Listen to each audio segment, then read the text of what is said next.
তড়িৎ চৌম্বকীয় বিকিরণ বলতে আসলে কি বোঝায়? ব্যাপারটিকে ভালোভাবে বোঝার জন্য একটা ত্রিমাত্রিক স্থানাঙ্ক ব্যবস্থা নিয়ে নিয়েছি। বলে রাখা ভালো, এখানে যে ত্রিমাত্রিক স্থানাঙ্ক ব্যবস্থা রয়েছে, অর্থাৎ এক্স অক্ষ, ওয়াই অক্ষ এবং জেড অক্ষ, তারা হচ্ছে পরস্পর লম্ব। তারা কেন পরস্পর লম্ব, ব্যাপারটিকে বোঝার জন্য আমরা ঘরের একটা যেকোনো কোণ নিয়ে নিতে পারি। তো এখন ব্যাপারটা স্পষ্ট হচ্ছে, কারণ দেখো এক্স অক্ষ এবং ওয়াই অক্ষ তারা পরস্পর কিভাবে আছে? লম্বভাবে রয়েছে। অন্যদিকে এক্স অক্ষ এবং জেড অক্ষ তাদের মধ্যবর্তী কোণ কত? 90 ডিগ্রি, এবং ওয়াই অক্ষ, জেড অক্ষ তাদেরও মধ্যবর্তী কোণ 90 ডিগ্রি।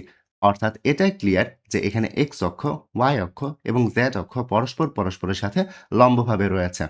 এখন কথা হচ্ছে তড়িৎ চৌম্বকীয় বিকিরণ আসলে কি?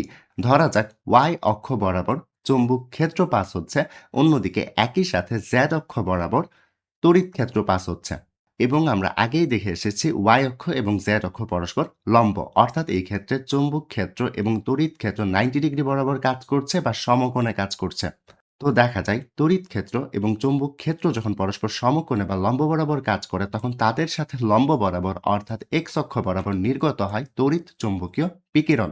তাহলে তড়িৎ চৌম্বকীয় বিকিরণের সংজ্ঞাটা এরকম দাঁড়াচ্ছে: তড়িৎ ক্ষেত্র ও চৌম্বক ক্ষেত্র পরস্পরের সাথে সমকোণে অবস্থান করে যে বিকিরণ উৎপন্ন করে তাকে বলা হয় তড়িৎ চৌম্বকীয় বিকিরণ।